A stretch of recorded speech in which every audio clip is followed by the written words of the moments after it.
to Obscure Games, a new series where we check out retro games mostly forgotten, running on real vintage hardware. For today's episode, we're going to take a look at the classic PC game Cyberia, an Interplay Productions software from 1994. Founded by Brian Fargo in 1983, Interplay was one of the most popular software houses of the 90s. Of course, we all know and love masterpieces published by them, such as Another World, the Baldur's Gate series, Descent, and of course, Fallout. While still active today, it is not the gaming leviathan that they used to be back then. In fact, what you might not know is that Interplay was on the verge of bankruptcy in the mid to late 90s, and again in 2006, and probably titles such as Cyberia played no small part in the downfall of this giant. Ultimately, Interplay announced its intention to sell off its IP in 2016. Cyberia is definitely part of that CD/multimedia craze of the 90s, which spawned hybrid-type games with pre-rendered graphics and surprisingly shallow arcade gameplay. The problem was that the PCs, and most importantly the graphics, were not up to scratch with the lifelike quality that the software publishers were promising back then. Needless to say, Cyberia didn't really take the world by storm. But enough talking, let's have a look at the game itself.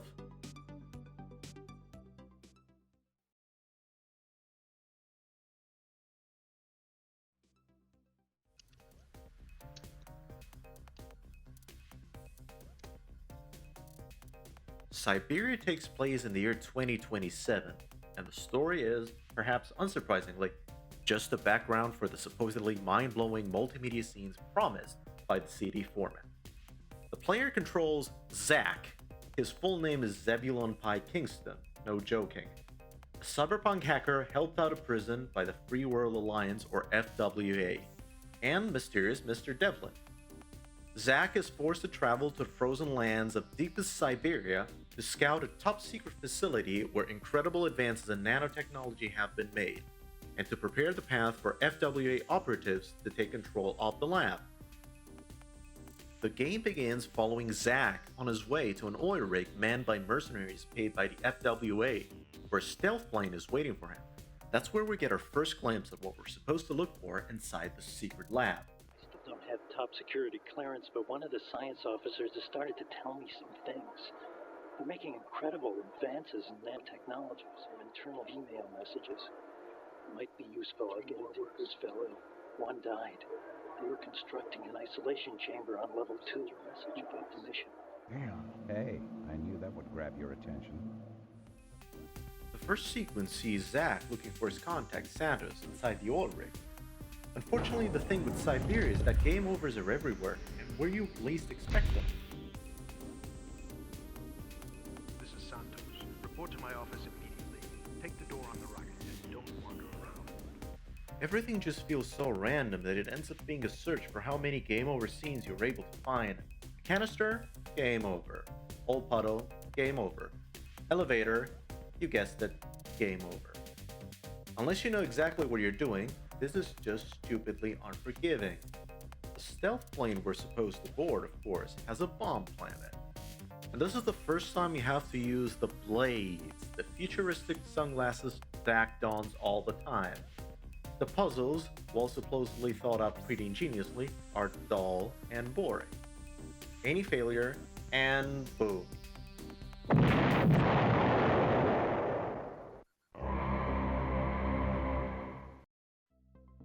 On the plane, after a cutscene, we're in deep arcade territory. This takes up about half of the game, and is just what you'd expect from a pre-rendered on-rail shooter. Enemy fighters do come out at the same place every time. Sometimes all there's to it is just remembering where you died last time and who killed you.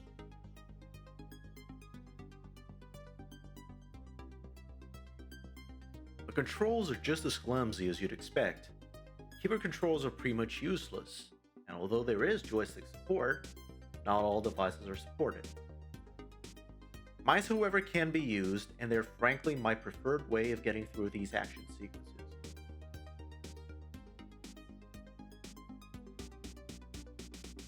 Finally landing in Cyberia, more walking sequences. Frankly, I think this is the most interesting part of the game, as the story finally progresses somewhat. The Cyberia complex has been overrun by the Cartel, a a supposedly terrorist organization whose intention is to take control of a certain Cyberia weapon. Walking through the maze-like structure, you will have to fight cartel forces, solve puzzles, create vaccines, and ultimately sterilize a corridor, which leads you to more puzzles. Spoiler alert. To the surprise of absolutely no one, you finally discovered that Devlin wasn't your friend from the beginning, and is now trying to blow you up from the inside. You merge with the sentient Cyberia weapon and blast your way through space, killing Devlin in the process.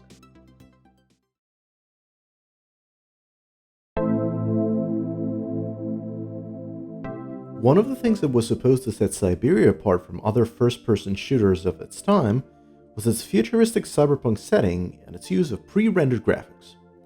In the minds of developers, these were probably supposed to add a level of immersion and storytelling to the game that was rare at the time. But, as it turns out, Cyberia was just another multimedia CD game of the time. The pre-rendered visuals allow no freedom of movement at all, and even the walking sections just turn out to feel like one of those on-rail shooters.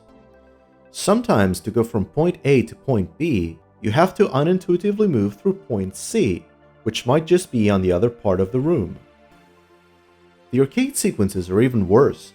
Enemies and allies alike jump into the screen out of nowhere. Cat-like reflexes can't even help you. It's just a matter of trial and error. And of course, game overs. The puzzles are... You see, the problem with the puzzles is that they slow down the pace of games so much that you either give up or spend a whole day trying to figure out what the developers meant. Some other scenes are just so stupidly easy that you wonder why they are in the game in the first place. The story itself isn't boring, but its pacing and the way that's laid out is just average at best. You'll have to go through all the terminals in the facility to really understand what's going on and to look for hints.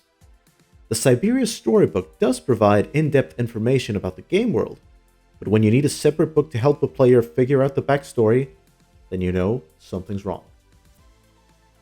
Overall, Cyberia stands out as another title that could have been in the action shooter genre.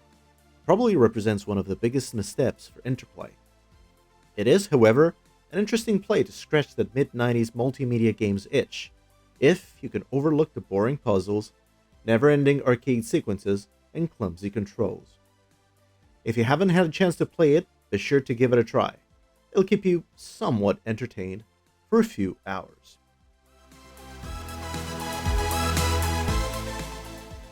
So that's all for today's video. Thanks for watching, and don't forget to like and subscribe for more retro gaming reviews and content. Until next time, happy obscure gaming!